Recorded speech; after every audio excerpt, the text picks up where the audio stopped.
Hi எல்லோரும் நல்லா இருக்கீங்களா? நேற்றுக்கு வீடியோவில் சொன்ன மாதிரி சக்கரவள்ளி கிழங்கு வச்சு கோலா உருண்டை எப்படி பண்ணலான்னு பார்க்கலாமா?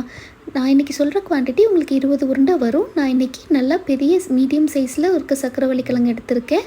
இது ஒரு கிழங்கு போதும், உங்களுக்கு 20 உருண்டை வரும். இதில் அதில் ஒன்றரை உருண்டை கட் பண்ணிக்கிட்டு 2 டம்ளர் தண்ணியில் கொஞ்சம் மஞ்சத்தூள் உப்பு போட்டு ஒரு 3 விசிலுக்கு வேக விட்டு எடுத்துக்கோங்க. நல்லா சாஃப்டாக மசஞ்சு வந்திருக்கணும், அந்தளவுக்கு வேக வச்சு எடுத்துக்கோங்க. அப்புறம் கடாயில் 1 டேபிள் ஸ்பூன் எண்ணெய் விட்டு இந்த பொருள் எல்லாத்தையுமே நம்ம வறுத்துடலாம்.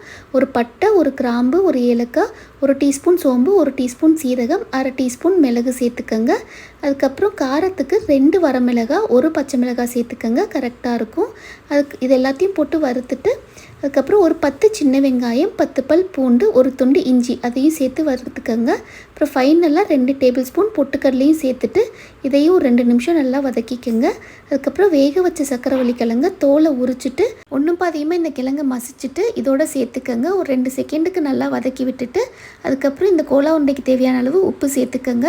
இதோட 1 டேபிள் ஸ்பூன் தேங்காய் துருவல், கொஞ்சம் கருவேப்பிலையும் சேர்த்துக்கலாம். என்கிட்ட இல்லாததுனால சேர்க்கலை, நீங்கள் இது கண்டிப்பாக சேர்த்துக்கோங்க, டேஸ்ட் நல்லாயிருக்கும். இது எல்லாத்தையும் ஆற விட்டுட்டு மிக்ஸி ஜாருக்கு மாற்றிட்டு 1 டேபிள் ஸ்பூன் தண்ணி விட்டு அரைச்சிக்கோங்க. ஏன்னா இது கொஞ்சம் அரைப்படாது, அதனால் 1 டேபிள் ஸ்பூன் தண்ணி விட்டு அரைச்சிக்கிட்டிங்கன்னா இந்த மாதிரி இருக்கும், கொஞ்சம் கையில் ஒட்டுற மாதிரி தான் இருக்கும்.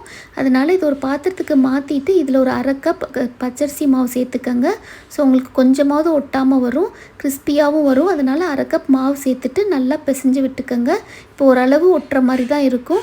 அதுக்கப்புறம் எண்ணெயை நல்லா சூடு பண்ணிவிட்டு இதை குட்டி குட்டி உருண்டையாக உருட்டி வறுத்து எடுத்துட வேண்டியதான். கையில் ரொம்ப ஒட்டுச்சு அப்படின்னா நீங்கள் எண்ணெய் தடவிட்டு கூட உருண்டையாக உருட்டி போட்டுக்கலாம். எண்ணெய் நல்லா மீடியம் ஃப்ளேமில் இருக்கணும், அப்போ தான் உங்களுக்கு நல்லா உள்ளுக்குள்ளேயும் வெந்து வரும்.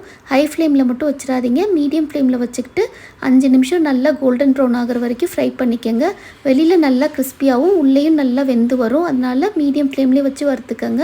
அவ்வளோதான், சூப்பரான சக்கரவள்ளி கிழங்கு கோலா உருண்டை ரெடி.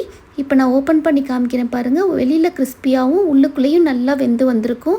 நம்ம நல்லா ஸ்லோ குக் பண்ணோம் அப்படின்னா உள்ளுக்குள்ளே நல்லா வெந்து வரும். இது கண்டிப்பாக ட்ரை பண்ணி பாருங்கள். அப்படியே மட்டன் கோலா உருண்டை டேஸ்ட்லேயே இருக்கும்.